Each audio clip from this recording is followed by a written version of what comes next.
আজকে আমি লাখ টাকার কার্তিক ঠাকুরের পুজো করব। আগের দিন রাতের বেলা থেকেই তোড়জোড় শুরু। দেখো মোয়া বানানো হয়ে গেল, এইবার সকাল সকাল ঘুম থেকে উঠে লুচি ভাজতে শুরু করলাম। ও মা গো, লুচিগুলো ফুইল্লা খেপে কেমন করে উঠছে, যেমন আমারে দেখে লোকে হিংসায় ফুলে ফেপে ওঠে ঠিক তেমন। তারপরে আমি মেকআপ করে নিলাম। লোকে বলে ওর স্বামী বাড়ি থাকে না, ও এত মেকআপ করে কেন, এত সাজে কেন, ওর মনে হয় বুড়ো বয়ফ্রেন্ড আছে।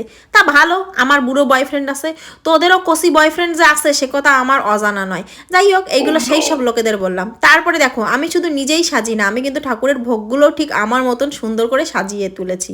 আর এই দিকে ঠাকুরের আসনটা আমি রেডি করে নিলাম। আজকে যে আমার কি ভালো লাগছিল কি আর বলবো তোমাদের। জানো তো গাইস, জীবনে প্রথমবার আমি নিজে হাতে পুজো সামলালাম, মানে একদম প্রথম থেকে শেষ অবধি। হয়তো অনেক কষ্ট হয়েছে, কারণ না খেয়েছিলাম, ছোট বেবি ছিল। তাতে কি হয়েছে গাইস, আমার কিন্তু খুব আনন্দ পাইছি। আর এই যে ঠাকুর মশাই, উনি যে কি ভালো সে কথা কি আর বলবো। ঠাকুর মশাইরে বললাম একটু ভিডিও করবো, বলে হ্যাঁ অবশ্যই করো। এই শুনে আমার যে কি ভালো